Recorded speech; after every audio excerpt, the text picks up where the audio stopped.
Hello friends, আজকে কি নিয়ে আলোচনা করব সেটি থাম্বনেলে তোমরা দেখেই এসেছো। তো ভিডিওটি যদি স্কিপ না করে প্রথম থেকে লাস্ট পর্যন্ত দেখতে থাকো এবং আমার কথাগুলি মন দিয়ে শুনতে থাকো, তাহলে তোমরাও পারবে এক মিনিটে তোমাদের ডেস্কটপ বা ল্যাপটপের ব্লু স্ক্রিন প্রবলেমকে সলভ করতে। আর যে কথাটি না বললেই নয়, যদি ভিডিওটি ভালো লেগে থাকে তাহলে লাইক, শেয়ার, সাবস্ক্রাইব, কমেন্ট করো। তো চলো সময় না নষ্ট করে আমরা মেন সাবজেক্টে ফিরে যাই।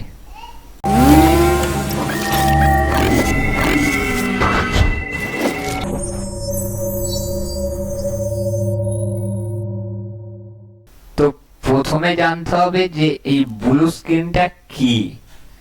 ব্লু স্ক্রিনটা কি সেটা জানলে তাহলে বুঝতে পারবে যে ব্লু স্ক্রিনটা কেন আসে বা ব্লু স্ক্রিন প্রবলেমটা কেন হয়। ব্লু স্ক্রিনটা হচ্ছে যখনই একটা উইন্ডোজ 10, বিশেষ করে এটা উইন্ডোজ 10 এ হয়।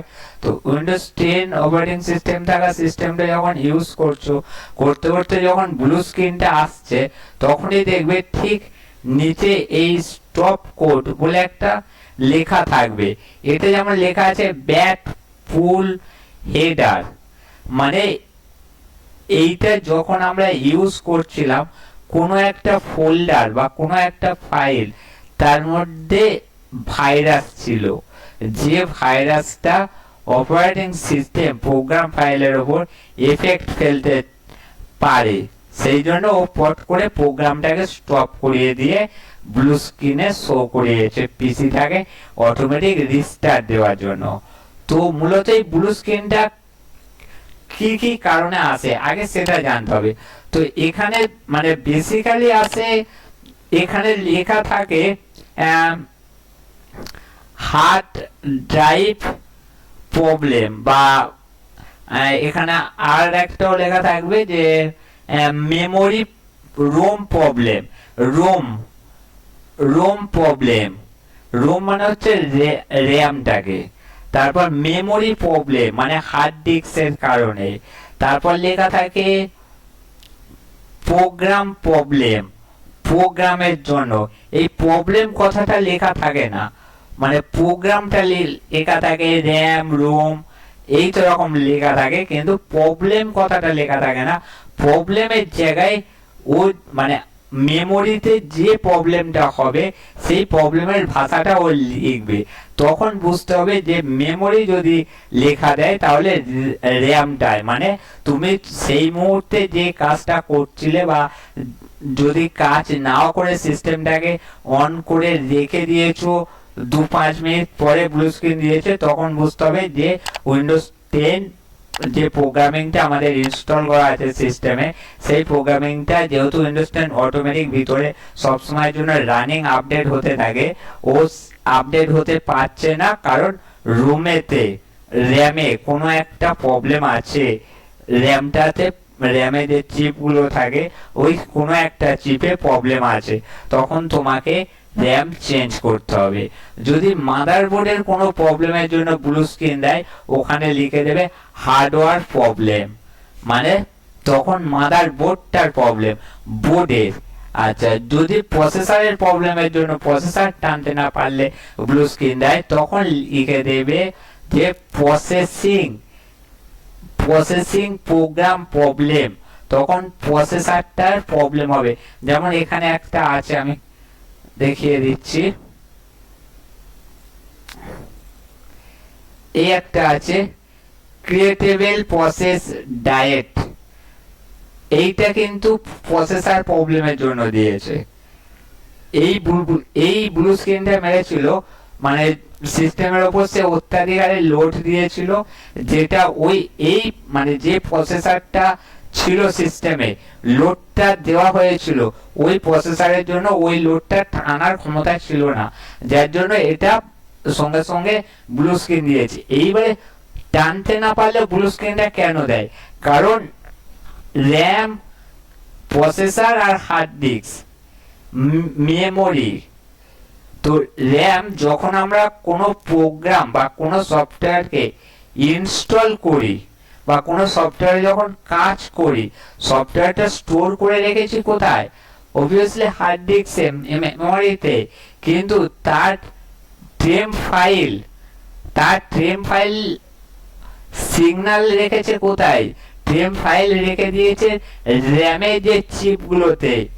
র্যামের চিপে ট্রেম ফাইল আছে। ট্রেম ফাইলের কাজ কি? যখন তুমি হার্ড ডিস্কে বা এসএসডি সেটাই থাক, যখন সেই সফটওয়্যারটা রান করবে, যে কাজটা করতে চাইবে, তার ট্রেম ফাইল আছে র্যামে। র্যাম তখন প্রসেসরকে সিগন্যাল দেবে যে এই এই কাজটা করা হবে। এবার এই কাজটা যখন মানে যে কাজটা হবে বা যে কাজটা তুমি করতে চাইছো, সেই কাজটার জন্য প্রসেসর তখন কি করবে, তার যে হার্ডওয়্যার গুলোর প্রয়োজন, তুমি যে কাজটা করতে চাইছো, তোমার কাজের সাপোর্ট করবে যে হার্ডওয়্যার গুলোর প্রয়োজন, সেই হার্ডওয়্যারের কাছে সিগন্যাল পাঠাবে বা সেই হার্ডওয়্যারকে কাজ করাবে।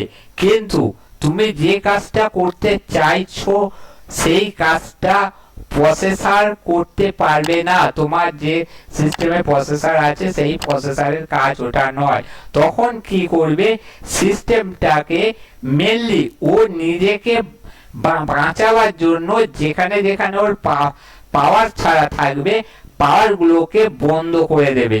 সেই সময় কি হবে, সিস্টেমটা রিসেট খাবে। এই কারণে সিস্টেম রিসেট খায়।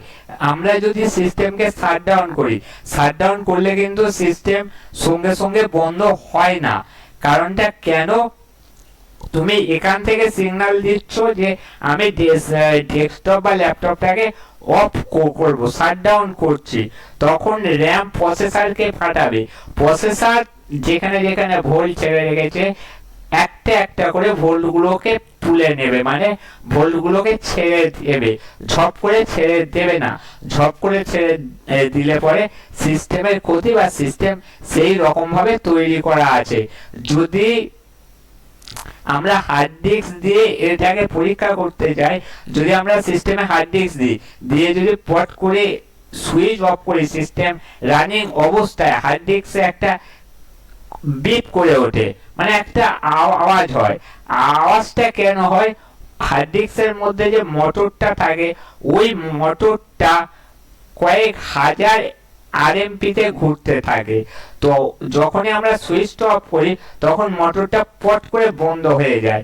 বন্ধ হয়ে যাওয়ার কারণে ওই যে ক্লকটা থাকে, মানে যেটা ঘড়ির কাঁটার মতো অংশ থাকে, ওই অংশটা ডিস্কের উপর ক্র্যাশ হয়। মানে সেই একটা চলন্ত গাড়ি ঝপ করে ব্রেক মারলে যেমন স্লিপ খায়, ওটা ওই রকম ভাবে স্লিপকে ক্র্যাশ হয়।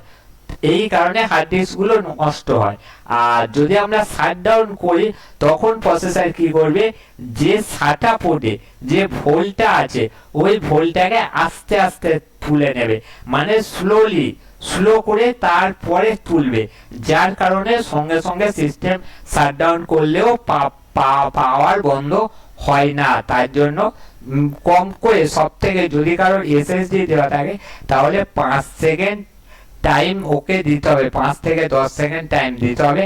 আর যদি কারোর হার্ড ডিস্ক দেওয়া থাকে, ওটা 30 সেকেন্ড পর্যন্ত অন অফের ক্ষেত্রে নর্মাল অবস্থায় ওকে টাইম দিতে হয়। আর যদি কোনো প্রবলেম থেকে থাকে হার্ড ডিস্কে বা র্যামে, সেই ক্ষেত্রে 1 মিনিটও টাইম লেগে যেতে পারে। সেটা প্রবলেমের উপর ডিপেন্ড করে টাইমটা লাগবে অন অফের ক্ষেত্রে। আদারওয়াইজ যদি অলওয়েজ ওকে হয়ে থাকে, তাহলে একটা normal computer K on of হতে 30 সেকেন্ড টাইম লাগে। তো ব্লু স্ক্রিনটা কেন দেয় সেটা আশা করি বোঝা গিয়েছে। ব্লু স্ক্রিন এমন কোনো হার্ড নয় যে ব্লু স্ক্রিন ইচ্ছে বলে খালি সিস্টেমটাকে ফরম্যাট করে অপারেটিং সিস্টেম লোড করব, তা কিন্তু নয়। আগে ব্লু স্ক্রিন এরর কেন দিচ্ছে, কোডটা আগে দেখতে হবে। সেই কোডের মধ্যে লেখা থাকবে তোমার প্রবলেমটা কি, সেটাকে সলিউশন করতে হবে। অনেকে করো কি, যে ব্লু স্ক্রিন দিলে খালি সিস্টেমটাকে ফরম্যাট করো, অপারেটিং সিস্টেম করো, ওটা করা আরো ক্ষতিকারক বলতে, যে মেমোরিটা আছে হার্ড ডিস্ক বা এসএসডি, সেটাতে যদি আমরা বারবার অপারেটিং সিস্টেম করতে থাকি, তাহলে তার মধ্যে যে ব্যাড সেক্টর থাকে, ব্যাড সেক্টরটা বাড়তে থাকে, তাহলে সেটাও আবার ড্যামেজের পথে চলে যায়। তো ব্লু স্ক্রিন দিলে ঘাবড়ানোর কোনো কারণ নেই। আগে দেখো কোডটা কি দিচ্ছে। যদি কোডের মানে না বুঝতে পারো, কমেন্টে দাও, আমাকে আমি জানিয়ে দেব যে ওই কোডটার আমার মানে কি, তোমাকে কি করতে বলছে, কি করলে তোমার প্রবলেম সলভ হবে। তো আশা করি বুঝতে পারবে সবাই। যদি ভিডিওটা স্কিপ না করে প্রথম থেকে লাস্ট পর্যন্ত দেখে থাকো তাহলে আশা করি বুঝতে পেরেছো এবং পারবে। তাহলে আজকের সাবজেক্টটা আমি এখানেই শেষ করব। নেক্সট সাবজেক্ট কালকে দেখাবো। সুস্থ থেকো, ভালো থেকো, দেখা হচ্ছে নেক্সট ভিডিও।